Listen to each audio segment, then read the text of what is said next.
आप जी ने परमात्मा पूरा विश्वास करना पड़ेगा।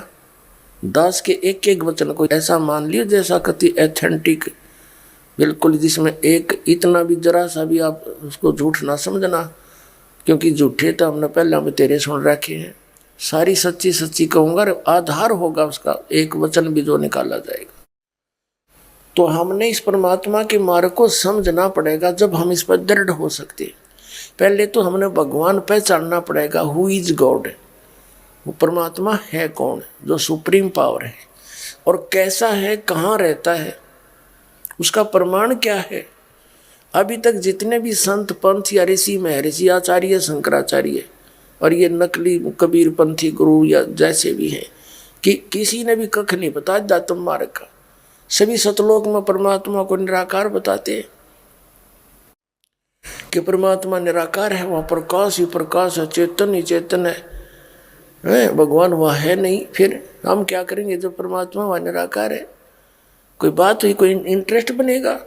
वहाँ पर परमात्मा यूं का यूं अपने जैसा मनुष्य सदृश है, और प्रमाण दिखाएंगे आपको। परमात्मा कहते एक ना भूला दो ना भूली, भूली सब संसारी, सब भूले पड़े। ईसाइयों से पूछकर देखना आप कि परमात्मा कैसा है। वो कहते हैं गॉड इज फॉर्मलेस, परमात्मा निराकार है। हर पवित्र बाइबल में लिखा है कि परमात्मा मनुष्य सदृश है, मनुष्य जैसा है। तो के खाक पड़ा इन्होंने सदग्रंथ हमारे उन प्रत्येक धर्म के धर्म गुरुओं ने क्या जाना उसको। वर्तमान के जो पहले वाले थे वो तो सही बता ही रहे थे। और ऐसे वेदों में परमात्मा साकार है, नर आकार है, मनुष्य दृश्य है। उसका नाम कबीर है। कबीर परमात्मा ने 600 वर्ष पहले कहा था कि वेद मेरा भेद है, मैं ना मिलूं वेदन के माही, और जौन वेद से मैं मिलूं ये वेद जानते नहीं।